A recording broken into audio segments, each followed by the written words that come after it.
नमो अरन्ताणं नमो सिद्धाणं नमो आयिरीयाणं नमो वज्रायाणं नमो लोये सवसाहुणं।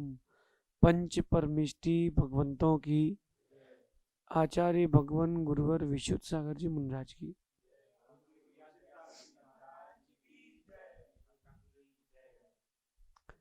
यहाँ हम सभी अपने जीवन में निरंतर सुख की अभिवृद्धि के लिए नीति के विषयों का श्रवण कर रहे हैं। नीति सिखाती है कैसे इतिहास बनाया जाता है और नीति सिखाती है कैसे इतिहास बचाया जाता है। अगर व्यक्ति के पास नीति यानी उसकी बुद्धि नहीं है, अगर व्यक्ति के पास उसकी नीति यानी उसकी बुद्धि नहीं है, सफल होकर भी वो असफल हो जाएगा, और नीतिवान है तो असफल होके भी सफल हो जाएगा। दो बातें हो गई, सफल होके भी असफल और असफल होके भी। जैसे कोई कम नंबर लेकर के आया है और जो ज्यादा नंबर लाया है वो उस पर कह रहा है कि भाई इतने कम नंबर। बोले भैया देखो, जितने जरूरी थे पास होने के लिए उतने मिल गए हमारे लिए। वो असफल हुआ है क्योंकि ज्यादा नंबर नहीं मिले, फिर भी वो खुश है, तो अपनी खुशी से अपने आप को सफल बना रहा है। लेकिन जिसको 90 85 मिले वो दुख मना रहा है, 15 कम मिले हैं, 10 कम मिले हैं, तो वो सफल होके भी असफल है। आज की नीति देखते हैं। इतिहास बनाने के लिए किसी भी हद तक हो, सहन करना सीखें। अगर आप चाहते हैं कि इतिहास बनाऊं मैं, तो सहन करना सीखें। ध्यान रखना, इतिहास बनाने में बहुत मेहनत लगती है, लेकिन इतिहास बनने के बाद सबके मुख पर सिर्फ आपकी ही कहानी होती है। बहुत मेहनत लगती है। आप चाहते हैं इतिहास बनाना या शिखर के उच्च तक पहुंचना, सहन करना सीखें। परिस्थितियां हो, मनस्थितियां हो, व्यक्ति हो, वस्तु हो, बातें हो, भोजन हो, मार्ग हो, प्रकाश हो, अंधकार हो, शत्रु हो, मित्र हो, सब सहन करना सीखें। जो सहन करना सीखता है उसी का इतिहास बनता है। राम ने सहन किया, आज इतिहास में है। सीता ने सहन किया, आज इतिहास में है कि नहीं? भगवान पारसनाथ ने सहन किया, आज इतिहास में है। और जिन जिन ने सहन नहीं किया बिखर गए, वो पड़े मिलेंगे कहीं चौखड्डे पर। या चंदेरी है, यहाँ पर रास्ते में भी पत्थर लगे हुए हैं सड़कों में। एक नहीं, 5 किलोमीटर घूमो, 5 किलोमीटर भी पत्थर लगे हुए सड़कों में। लेकिन वही पत्थर लगे जो सहन नहीं कर पाए, जो सहन कर गए वो वेदी पे रखे। पत्थर ने सहन किया है तो उसका इतिहास बना है, और नहीं किया है तो उसका इतिहास मिट गया है। बड़ी सफलता के लिए, बड़े इतिहास के लिए बड़ी सहन शक्ति चाहिए।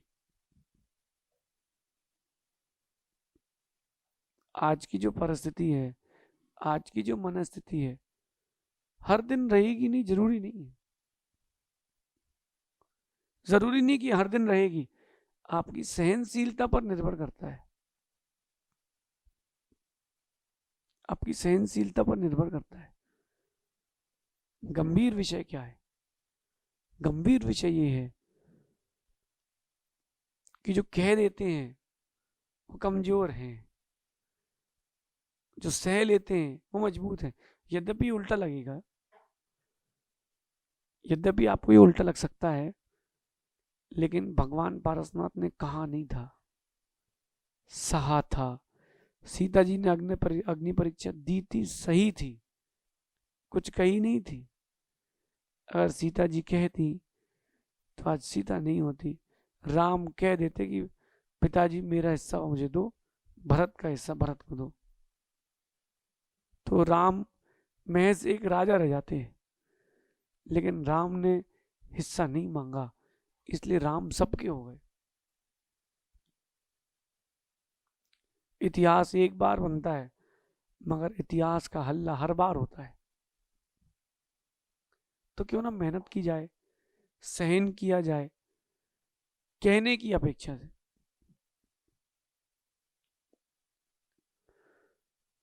आप लोगों में से कभी किसी ने व्यायाम किया होगा, वर्जिश।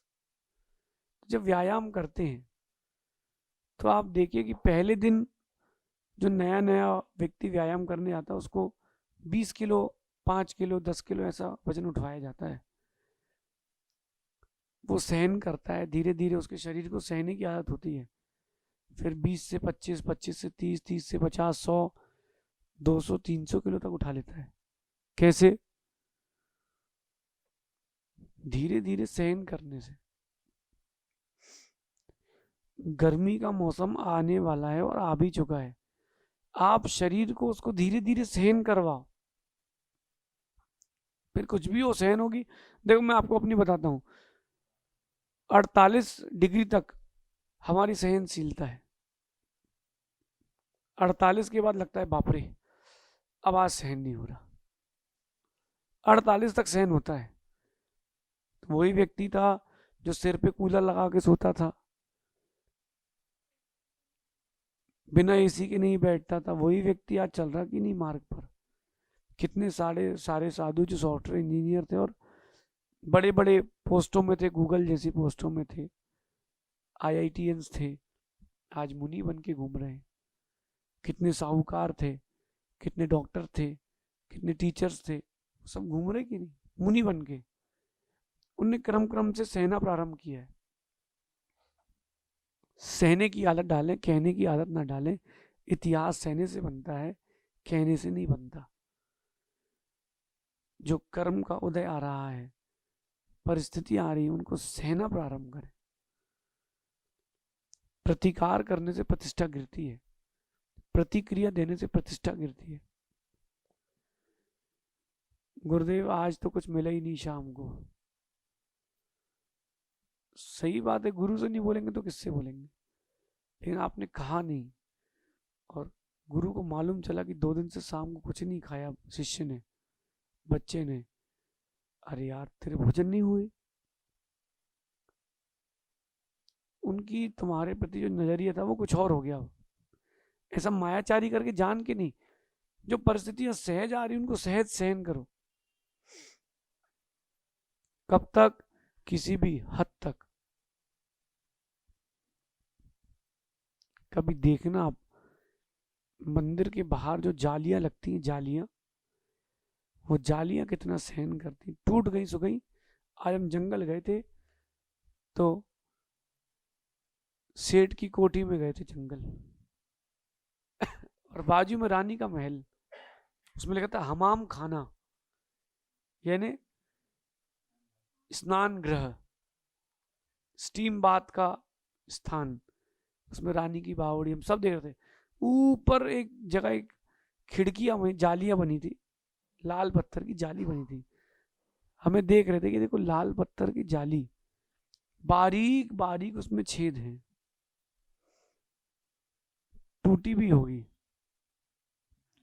जिस पत्थर ने सहन नहीं किया था वो टूटी भी होगी, और कहीं वो खदान में पड़ी होगी। जिसने सहन कर लिया वो महल के झरोके में लगी है। क्यों ना अपन सहन करना सीखे तो उच्च शिखर पर जाएं, कहेंगे तो नीचे चले जाएंगे। परिस्थितियां सब पर आती हैं, सब पर आएंगी, आई थी, आई हैं और आती रहेंगी। जो सह गया वो निखर गया, जो कह गया वो बिखर गया। इसलिए सहन करना प्रारंभ करें। सहना कुछ दिन का है, कहना भी कुछ दिन का है, लेकिन इतिहास हमेशा का है। इसलिए आज की नीति ध्यान रखना कि अगर आप चाहते हो कि इतिहास बने तो सहना प्रारंभ करें। इतिहास एक बार बनता है और इतिहास का हल्ला बार बार होता है। इसलिए गर्मी का मौसम आ रहा है, फिर बरसात का मौसम आएगा, फिर ठंड का मौसम आएगा, चलते रहेंगे मौसम। तो उन पत्थरों से, पहाड़ों से, चट्टानों से पूछो जो सहन करती हैं, उन वृक्षों से पूछो जो सहन करते हैं। कुछ नहीं हो तो नदी को देख लो, छोटी सी धार से निकलती है, चट्टानों में टकराती है, नीचे गिरती है, ऊपर जाती है, जब बहाव आता है, कहीं अपना अस्तित्व खोते खोते बचाती है, कहीं कईयों का अस्तित्व मिटाती है, लेकिन इतिहास बनाती है। वही नदी जो 1 इंच की स्थान से निकली है, नर्मदा नदी, जबलपुर में 1 किलोमीटर चौड़ी है। लंबी नहीं, लंबी तो समुद्र तक हो गई, और उसने बीच के पत्थर नहीं सहे होते। अब आप कहते हो भैया चुभ रहा है, चुभ रहा है, अरे चुभन सहन करोगे तभी तो गगनचुंबी बनोगे। भिन्न भिन्न परिस्थितियों को सहन करें। हर बार जीत नहीं मिलेगी, इसलिए तैयार रहें। आपको हर बार जीत नहीं मिलेगी, इसके लिए तैयार रहें। कई बार वो भी जीतेगा जो जीत का हकदार नहीं है, उसके लिए भी तैयार रहें। ठीक है, चलो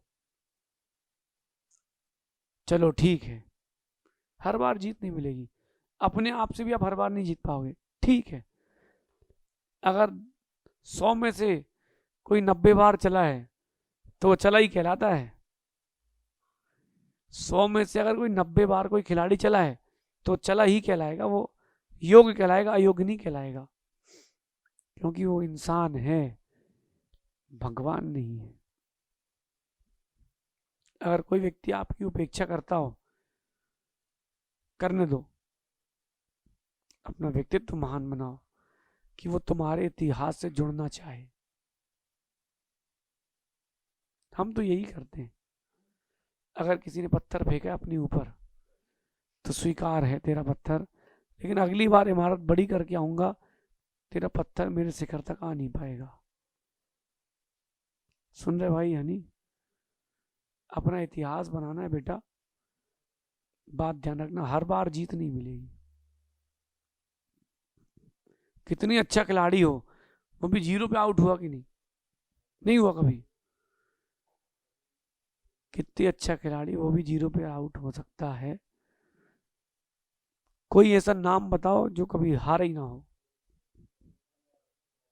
बोलो, किसी एक भी व्यक्ति का नाम बताओ जो कभी ना हारा हो। ऐसी कौन सी माँ है जिससे कभी रोटी ना जली हो, कभी उसका हाथ ना चिका हो? होता ही है। हर बार जीतूंगा मैं, जीतूंगा मैं, ऐसी जिद ना करें। कभी कभी हार भी सहन करना सीखें। चलो, ये हार इस बात का प्रतीक है कि अभी तुम पूरे नहीं हो, अधूरे हो, पूरे होने की जरूरत है। हारना मजबूरी है और जीतना जरूरी है। तो इतिहास बनाएंगे जीत के, हार भी स्वीकारेंगे, वो भी खुश होकर के। चलो, अगर हर बार मैं ही जीतूंगा तो कभी फिर तुम उदास हो जाओगे, फिर खेलेगा कौन? इसलिए कभी कभी तू भी जीत ले। जीत के लिए तैयार रहें, इतिहास के लिए तैयार रहें। तब होगा जब आप सहन करना सीखेंगे। आज की नीति है, इतिहास बनाना है तो किसी भी हद तक हो, सहन करना सीखें। कहने में बिखर जाएगा, सहोगे तो निखर जाएगा। शेष आगे विचार करेंगे। भगवान महावीर स्वामी की